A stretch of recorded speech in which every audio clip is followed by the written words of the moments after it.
Hello everyone. I have not done one of these in a while and I apologize, but also don't at the same time that a lot of my videos right now are kind of just like very little editing, just me yapping at the camera sort of thing. I have been really busy. Lots of things have been going on. It is what it is. I really truly hope to get to more like structured videos sometime soon, but until then we're just gonna go for the put something out sort of vibe. Yeah, it's another episode of the official podcast. I haven't done one of these in a very long time. I'm just going to be trying to knit while talking. The topic that I kind of want to talk about today is honestly how minimalism and a more frugal, anti-consumerist lifestyle really is so deeply rooted and based upon self-love and self-acceptance, and kind of like completely blocking out the noise of societal beauty standards. So let's talk about it.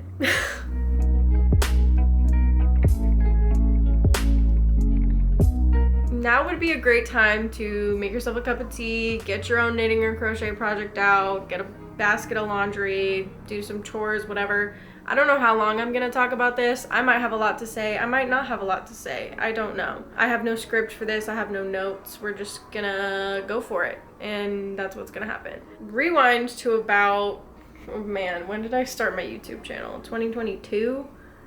I can't remember. Yeah, it must have been 2022, January. So I've had my YouTube channel for a little over 4 years now, which is crazy. But the first year that I was doing it, I was kind of like figuring out what the hell I wanted to do with my channel. I knew that environmentalism was really important to me, like being as eco-friendly as possible, that kind of lifestyle. I was dabbling into minimalism in just the way that like I didn't want to own a bunch of random stuff and like things that weren't really, vibing with my life. And also I was definitely on the eco train of like not buying things from fast fashion and trying to do the eco-friendly swaps and everything. And that kind of just like naturally graduated over into minimalism. So it was very easy for me. It was a very natural step because I was already very commonly and frequently, going without, so to speak, because there's a lot of things that you give up when you're in like more intense environmentalist, or like a lot of things that you just stop buying or things you stop doing. I was vegan for a very long time, had to not be vegan for my health because I found out that I was basically allergic to soy. That's a whole other thing. If you want to know more about that and my eczema, I have a whole video on that and I'll put it in the description. But anyways, yeah, minimalism was a very natural step for me. So as soon as I kind of dove my way into that, I have a whole series of that as well on my channel, which I will also link. There's like a whole playlist of it. You can watch my journey from beginning to end while I'm also very obviously struggling with my eczema at the same time. But anyways, when I started getting into minimalism, when I started realizing like, okay, I want to cut down on the things that are unnecessary in my life. I want to just make sure I have the things that matter to me, blah, blah, blah, all this stuff. I don't think I was mentally prepared for how emotionally taxing the whole experience was going to be. I feel like people don't warn you about how psychological decluttering actually is. People don't really talk about the mental fortitude you really need to have in order to even start on a minimalist or minimal-ish path, because I wouldn't call myself like a psychotic minimalist. I use the term more as like a catch-all, like umbrella term, because I don't have a ridiculous excess of things. I have a very reasonable amount of items, and most, if not all of them, are like very functional and useful in my everyday life. I don't really own anything that I just like straight up don't use or only use once a year or that kind of thing. There might be a handful of those things, but you know, no one's perfect. When I was starting to declutter a bunch of the things that I had accumulated, I guess, throughout the handful of years that I had been in New York during college and outside of college and everything, I was realizing that a lot of the things that I owned were me saving things because I thought I was going to eventually fit back into them because I had like gained a little bit of weight or whatever, and realizing that a lot of those things carried a lot of shame. Also, things like fantasy self items. Like I had a handful of like pairs of heels and stuff. Like I literally, even when I have the option or choice to wear heels, as pretty as they are to own and look at, there is almost no circumstance in which I'm actually wearing heels to any kind of event whatsoever because they are super uncomfortable.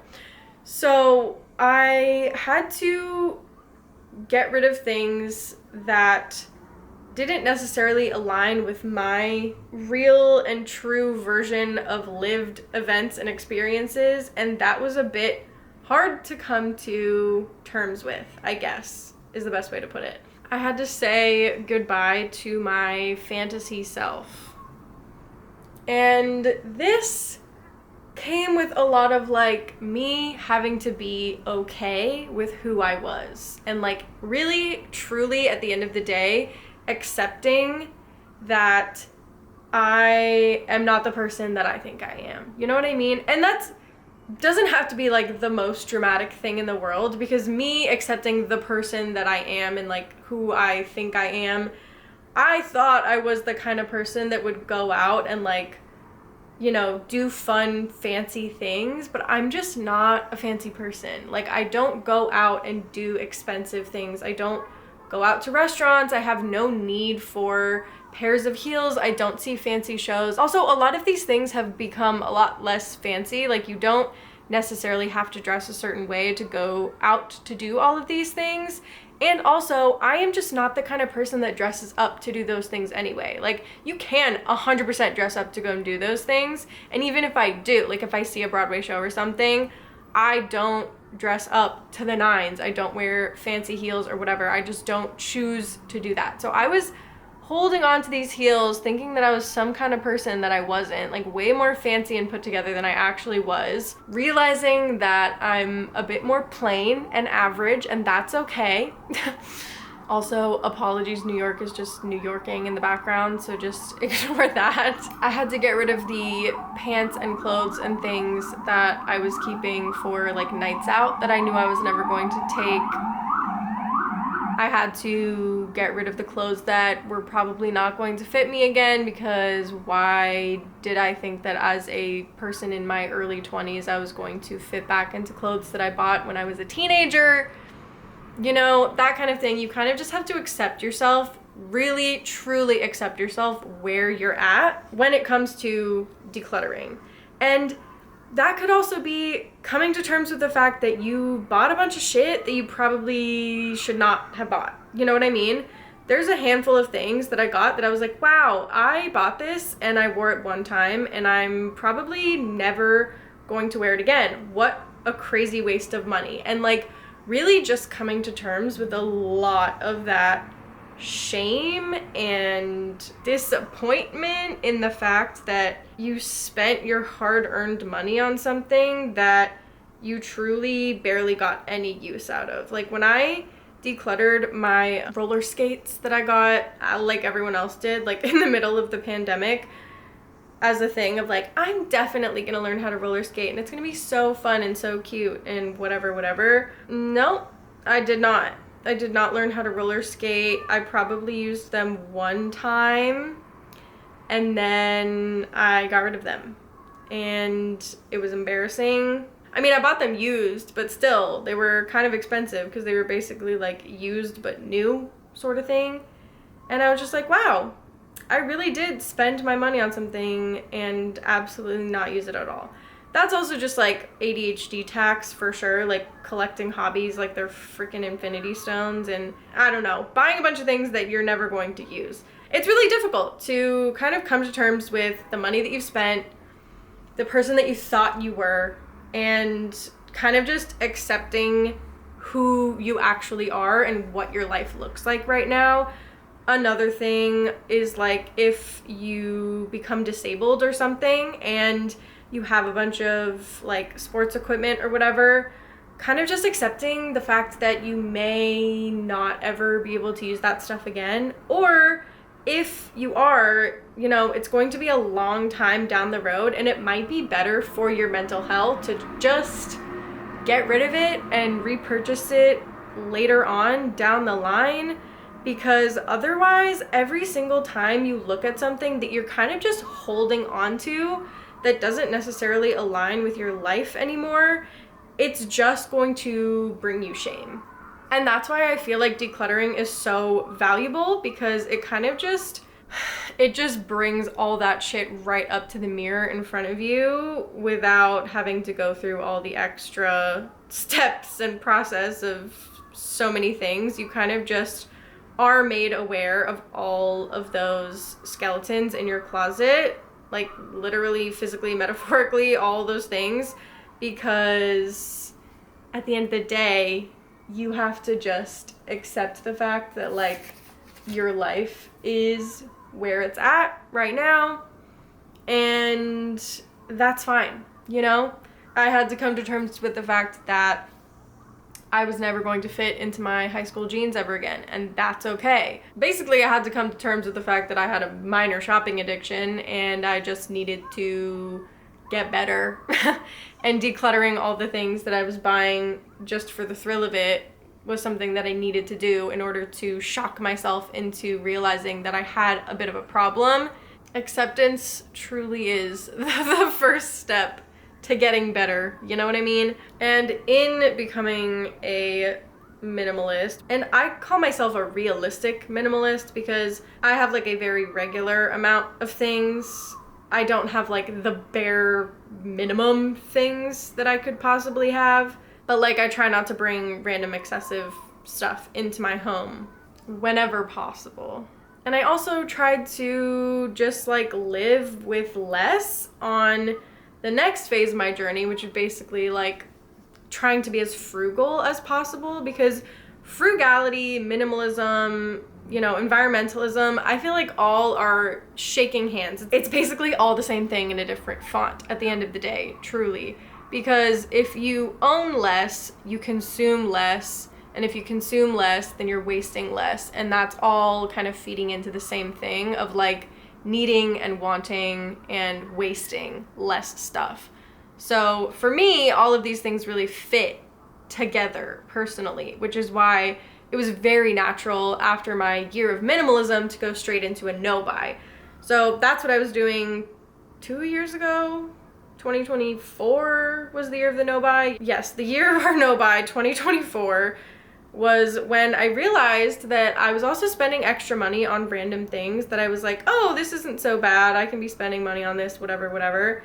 And it all, again, kind of just tied into like, wait, why am I actually spending money on this? Some of those things were beauty products or dyeing my hair, like getting it bleached and everything, like staying a blonde. I don't think I actually ever was blonde when I had this YouTube channel, but I've been blonde for most of my life. Like I grew up as a blonde kid, had been bleaching my hair for years and years and years, and it was costing like $400 to $500 every single time that I was doing it. So I was like, damn, if I just stopped bleaching my hair or dyeing my hair or getting it done at a salon, like that would save me over $1,000 a year. Why am I bleaching my hair in the first place? Oh, because I think that I look prettier when my hair is blonde, or whatever the reason was. And I kind of just had to unpack that with myself in terms of like, why do I think that I need to be doing all of this stuff? Because I hate myself a little bit, or because I think it makes me look prettier, or because I think whatever.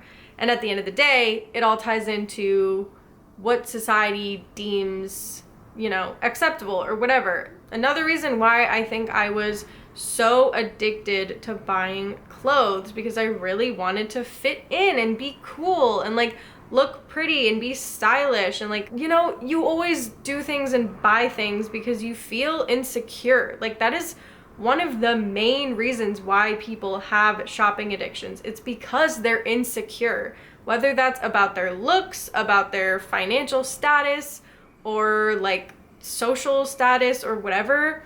I genuinely and truly believe that the leading cause for shopping addictions is insecurity. You buy things and shop for things because society is telling you that you are not enough in whatever way that might be. You buy things because it's supposed to make your life more convenient. You buy things because, oh, well, this will make you look cool. Okay, great.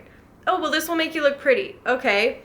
Oh, well, this will make you XYZ, whatever. You are usually being told to buy something because society is telling you that something is wrong or something is missing in the first place, which I really don't love.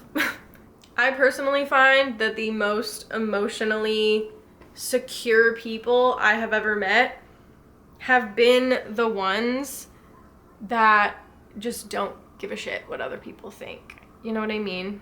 They also seem a lot happier, and they are just kind of flourishing in life.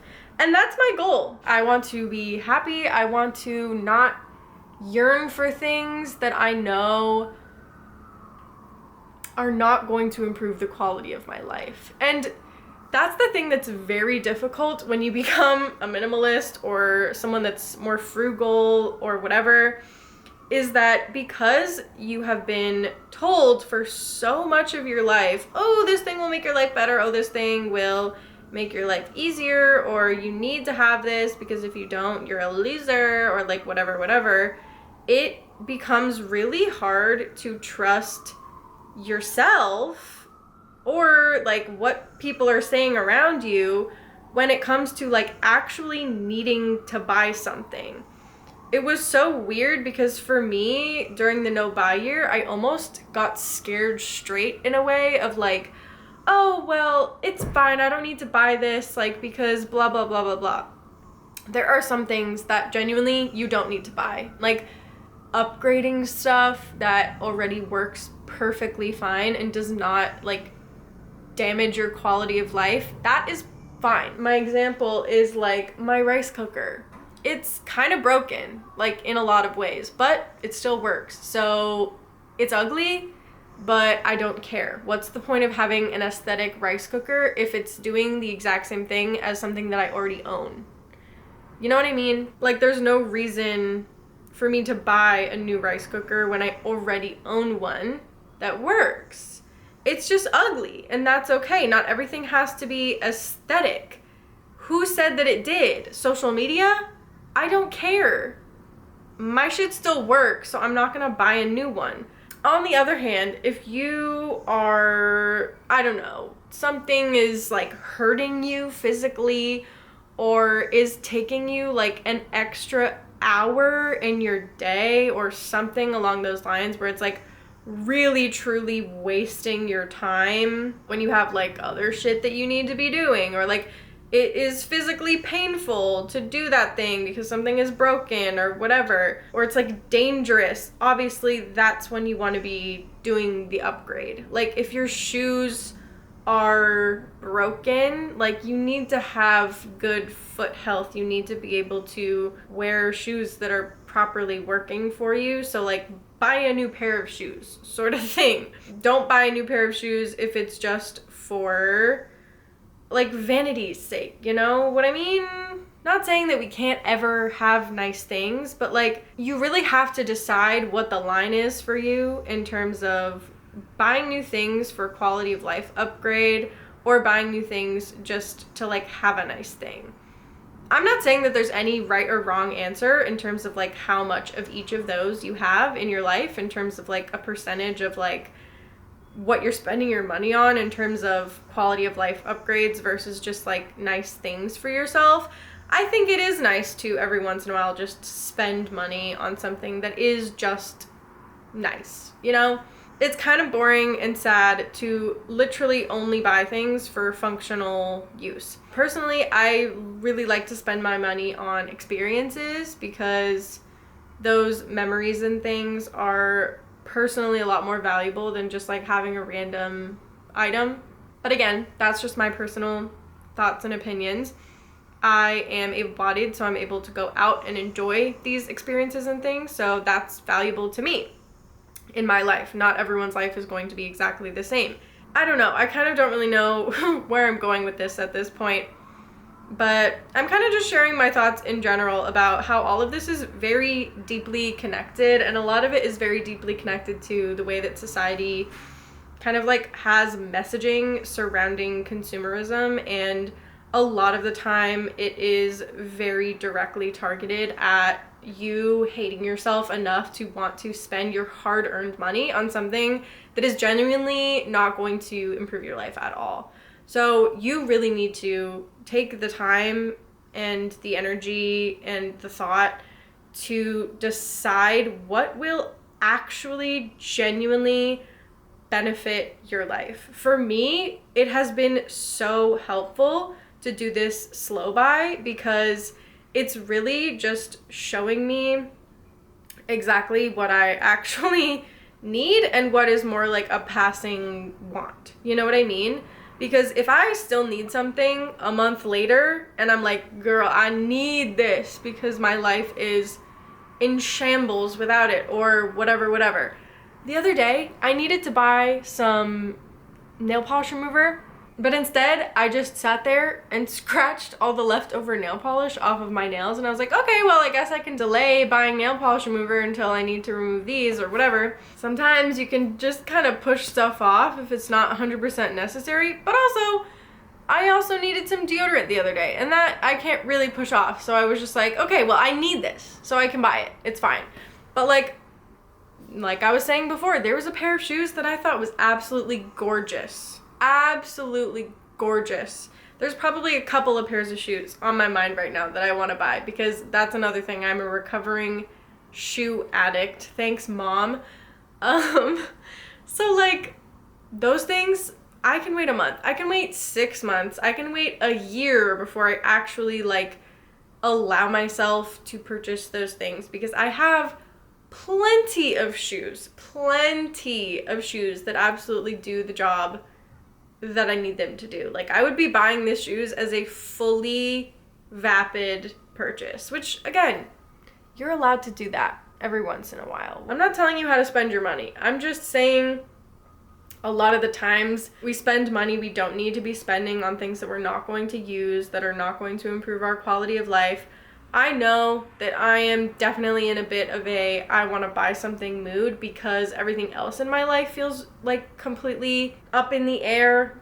Just like other random things that are just not in my control. The state of the world right now is like truly a dystopian novel at the moment, and like it's hard not to just go into those defensive habits of like wanting to self-soothe with purchasing things, because when things are out of your control, you want to put things into your control, which generally just kind of translates into purchasing things, buying things. You know, that's the easiest way to immediately have some control over a situation and get a little bit of dopamine. However, unfortunately, it kind of puts you onto a hedonistic treadmill and basically just makes all of your dopamine and self-worth and everything tied to objects, things, and it doesn't help you in the long run. I think the reason why I love minimalism and just frugal lifestyle in general is because it really puts a value on, first of all, having skills to repair and mend the things you already own. It gives you a sense of accomplishment and pride in your belongings. And also, it doesn't tie your self-worth to owning certain things, and therefore makes your sense of self a lot more solid and sound, because you are not just a little reed in the wind of ever-changing micro trends and the whirlwind and tornado of society telling you that you're not this enough and you're too this and you're too that and you're not whatever.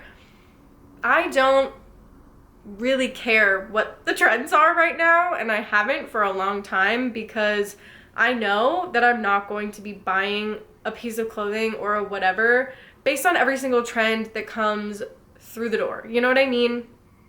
So I feel like it has really given me a lot more self-confidence and self-love, because I'm like, okay, this is my natural hair color and I'm just gonna rock it. And a lot of people have given me compliments on the fact that they think my hair is a really pretty color. They're like, wow, is that your natural color? Is that blah, blah, blah? It looks so good on you. It really suits you. Oh, who would have thought that the hair that naturally grew out of my head looked nice? I don't know why I spent thousands of dollars dyeing it all the time. I mean, granted, I liked my blonde hair. It was cute. But like, I didn't need to be wasting that money on things that were externally validating all these different things. You know what I mean? It's just a bit of a trip.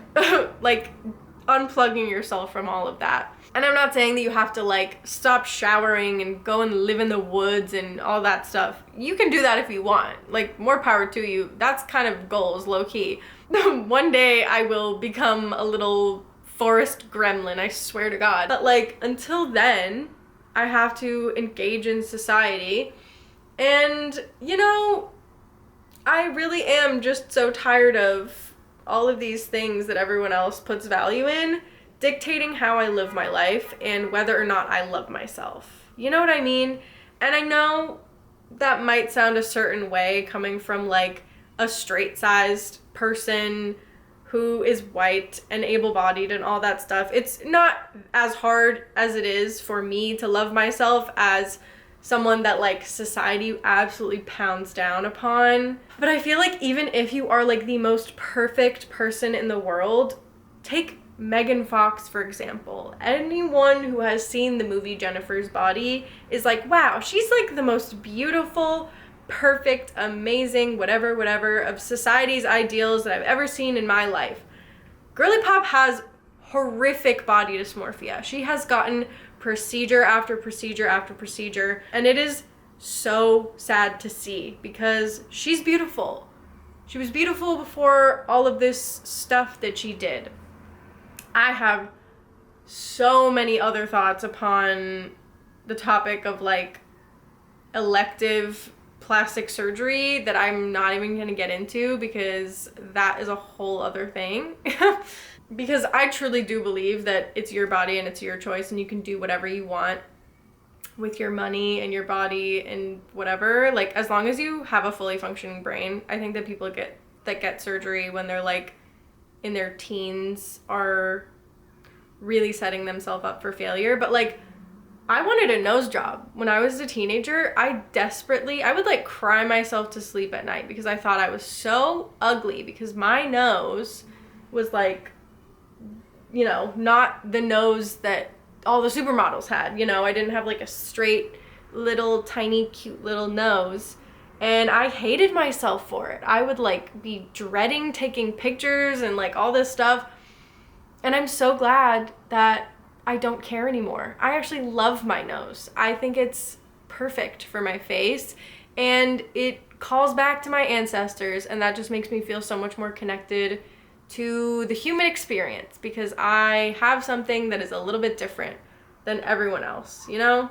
And again, I think that really does come from all the self-love and acceptance that I have reached in the past handful of years because of just not giving that much of a fuck about what society thinks. I'm so excited to age. I'm so excited to have gray hair and wrinkles because that's just so cool, in my opinion. And I don't care. I don't care what I look like because that's just the way that a human is supposed to look because I'm a human and this is how I look. You know what I mean? I don't know, whatever. I'm kind of going off on a tangent now. But I feel like I've said all the points that I generally wanted to say about this topic in terms of like how it actually relates to the things that I generally talk about on my channel. All in all, I just really appreciate all that minimalism and frugal life have done for me in terms of like renewing my relationship with myself and the things that I actually truly value, because it really makes you look at yourself in the mirror and come to terms with the things that actually matter to you and the things that you actually hold value in, whether that's just the things that you interact with on a daily basis, the things that you use in your home all the time, the things that you put on your body, inside your body, all that kind of stuff. It's just been really interesting finally getting to know myself, if that makes any sense. So if you are not necessarily on the minimalism train, or you're kind of on the frugal life train, whatever, I feel like all of these things really go hand in hand. So if you want to learn more about any of these things, feel free to leave questions in the comments. I probably have a video about it somewhere I can link you to. I have a whole series about minimalism. I have my whole series about my no-buy year. I have lots of different kinds of videos about everything. So yeah, if you have thoughts about anything that I said in the course of this video, feel free to leave a comment. I would love to talk to you guys more. Hope to have more structured videos coming out soon. But until then, I'm sending you all my love, because we're all just trying to rest out here, okay? And that's the most important thing to remember at the end of the day. So I'll see you later. Bye.